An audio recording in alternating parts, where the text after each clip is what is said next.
The night was quiet in Lanham, Maryland, except for the muffled cries coming from the backyard of an old, run-down house.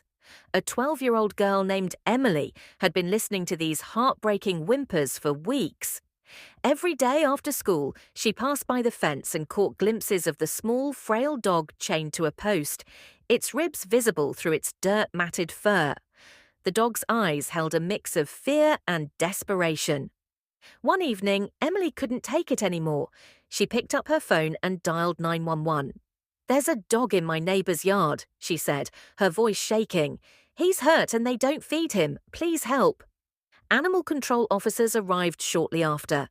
With flashlights in hand, they knocked on the door, but no one answered. Upon entering the backyard, they were met with the sight of the trembling dog. His fur was patchy, his body covered in scars. The officers gently unhooked the rusted chain and wrapped him in a warm blanket. "You're safe now, buddy," one of them whispered as they loaded him into the van.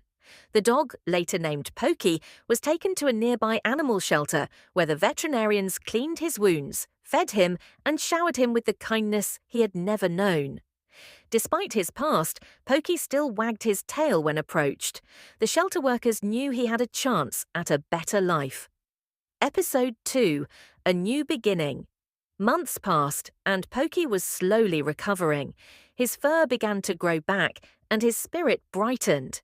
The shelter workers noted that although he was hesitant around new people, he was still affectionate. They needed to find him the perfect home, one with patience and love.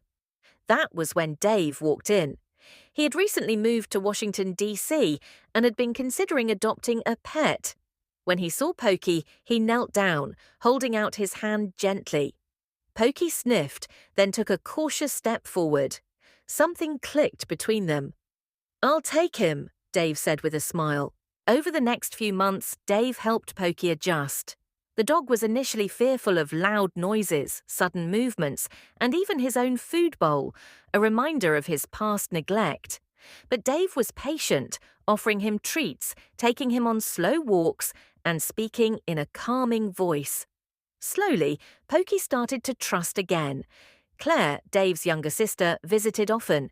She had just graduated from nursing school in Alexandria, Virginia, and would often stop by to play with Pokey. They bonded instantly. She would sit on the floor, letting Pokey curl up beside her, stroking his fur gently. "He's really special," she told Dave one evening. "Yeah," Dave nodded, "and he's come a long way." Little did she know, Pokey would soon become